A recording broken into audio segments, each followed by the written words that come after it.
Iran ने जवाबी कार्रवाई वादा सादिक का आगाज करते हुए इसराइल के मुख्तलिफ मकामात पर मिसाइल हमले किए हैं, जिसके बाद तल अवीव में धमाकों के बाद धुएं के बादल उठते दिखाई दिए हैं, जबकि 7 अफराद के जख्मी होने की भी इत्तलात हैं। गैर मुल्की खबर रसां इदारे AFP के मुताबिक इसराइली फौज ने कहा है कि ईरान से इसराइल की तरफ दागे गए मिसाइलों की निशानदेही की है और तमाम शहरियों को पनागाहों की तरफ जाने का हुक्म दिया है। एक बार फिर बात कर लेते हैं शिराजी साहब से। शिराजी साहब,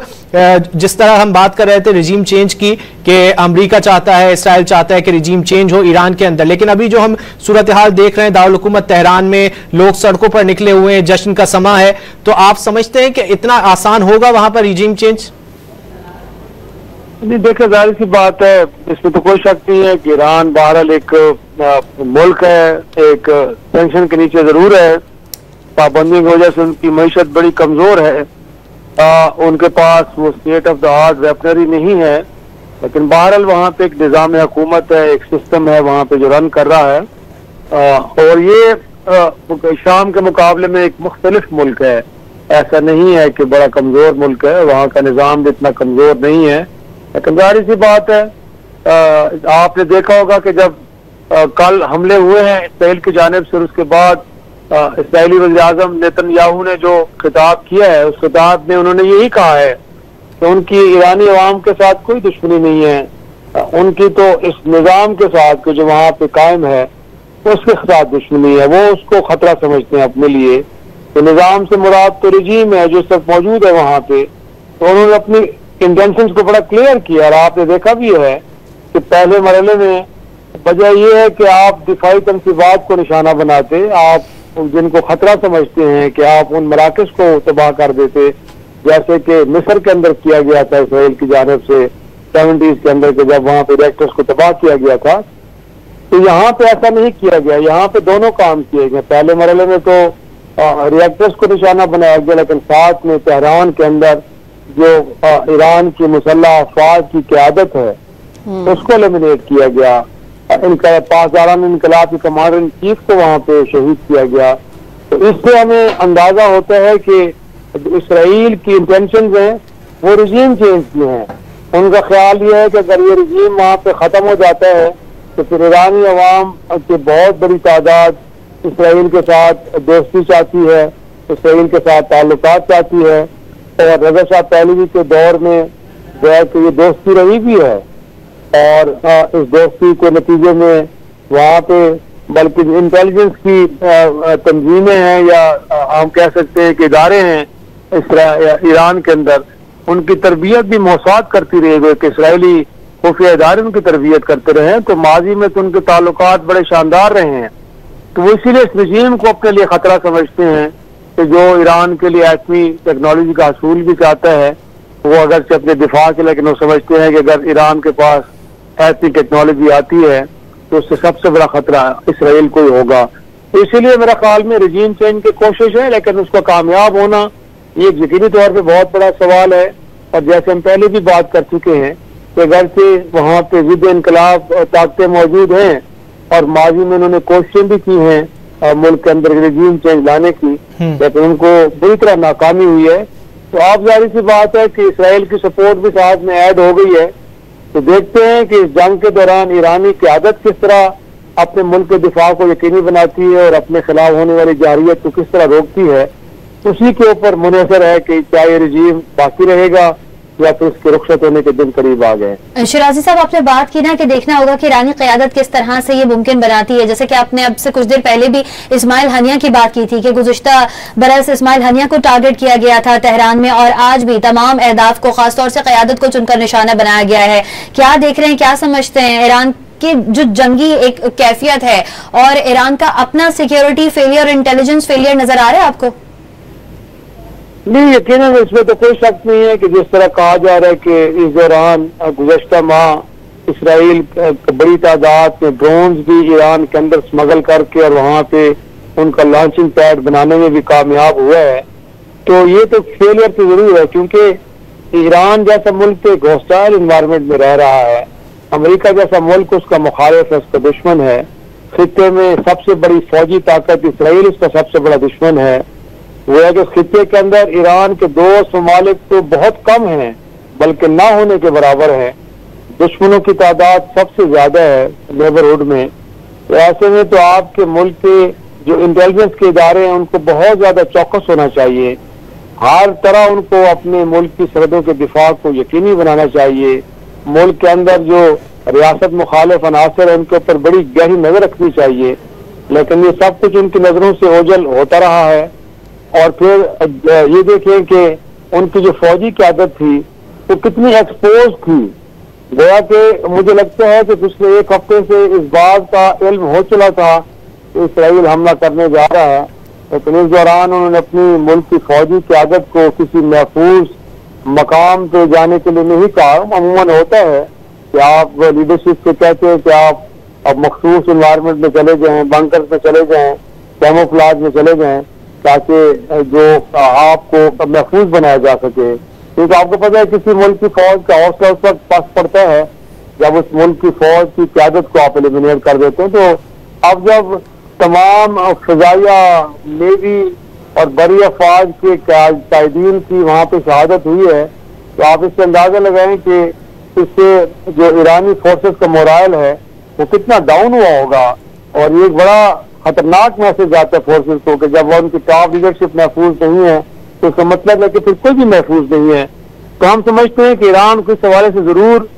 इस बात का ख्याल रखना चाहिए था कि इस तरह के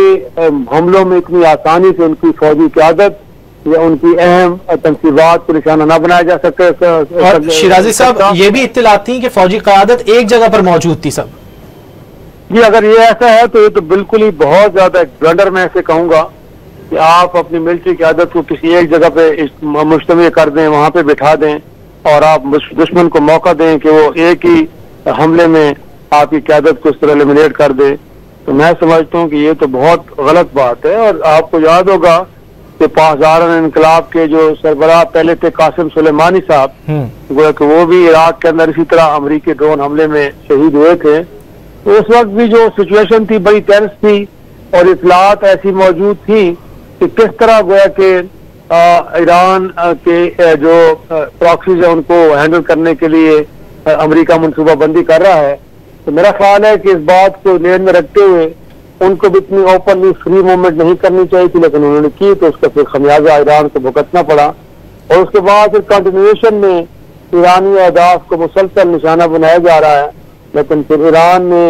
इन चीजों को सिक्योर करने के लिए जो जरूरी इकदाम हैं शायद किए भी हों, लेकिन वो फिर इतने मुहस्सर और कारगर साबित नहीं हुए कि जिसके नतीजे में इन अहम शख्सियात को या अहम तनसीबात को महफूज बनाया जा सके। अच्छा शिराजी साहब, ईरान के सुप्रीम लीडर आयतुल्लाह खामनाई की जानिब से जिस तरह का बयान सामने आया है कि इजराइल ने अपने लिए तल्ख किस्मत का इंतखाब किया है जिसका सामना उसे करना पड़ेगा, और ईरानी फौज की जानिब से भी बयान दिया गया कि इजराइल के साथ अब अमरीका को भी कीमत चुकाना होगी। जिस तरह के ये बयानात हैं, आप समझते हैं कि ईरान मुकम्मल तौर पर तैयार है इस वक्त इजराइल से जंग के लिए?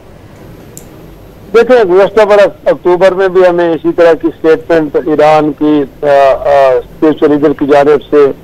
देखने को मिली थी। और यकीनी तौर पे जब आप जंग की हालत में होते हैं तो अपने फोर्सेस को और अपने अवाम की मोरल बूस्टिंग के लिए, उनके हौसले बुलंद रखने के लिए आपको इसी तरह की स्टेटमेंट ही देनी पड़ती है।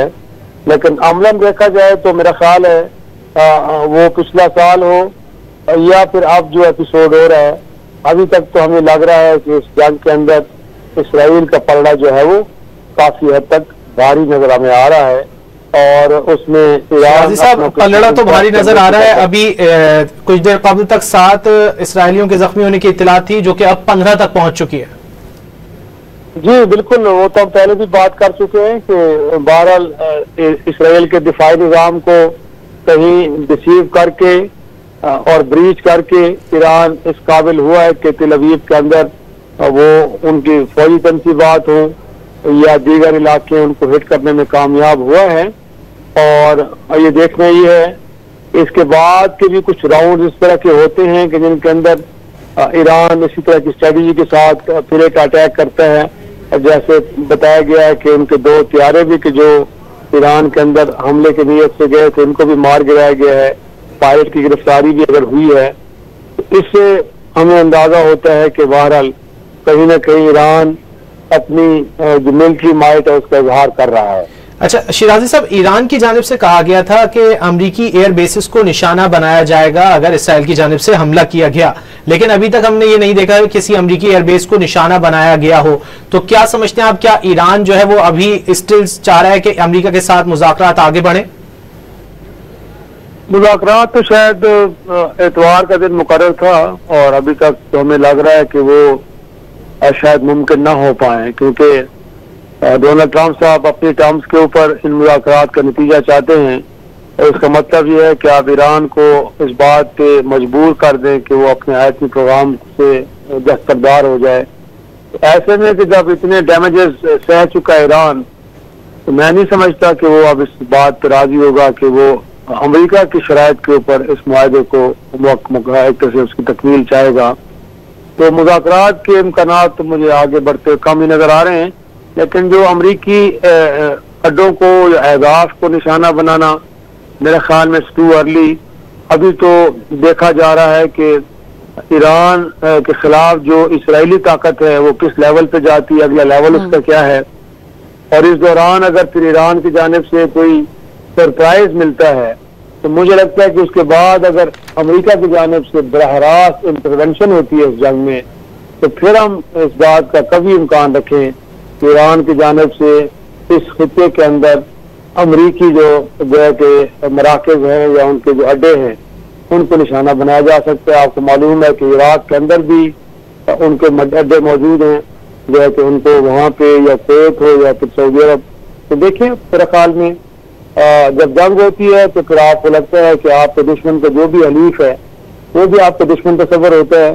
दैट डिपेंड्स कि आपके पास कैपेसिटी क्या है, आपके पास कितनी अहलियत है कि आप इतने बड़े दुश्मन को कि जो state of the art technology के साथ लैस है उसे किसी किस्म का नुकसान पहुंचाता है। शिराजी साहब, आप हमारे साथ मौजूद रहिएगा। नाज़रीन को बताएं कि ईरान के दिफाई निजाम ने इजरायली तैयारा मार गिराया है और खातून पायलट को गिरफ्तार कर लिया है। ईरानी मीडिया ने दावा किया है कि ईरानी मिसाइलों के हमले में इजरायली दारुल हुकूमत तल अबीब में वजारत दिफा के हेडक्वार्टर्स के करीब आग लग गई है। ईरानी मीडिया ने कहा है कि ईरानी दिफाई निजाम और हमला आवर इजरायली तैयारा मार गिराया है, जिसकी खातून पायलट को गिरफ्तार कर लिया गया है। ईरानी फौज की जानिब से इस ऑपरेशन का नाम वादा सादिक रखा गया है।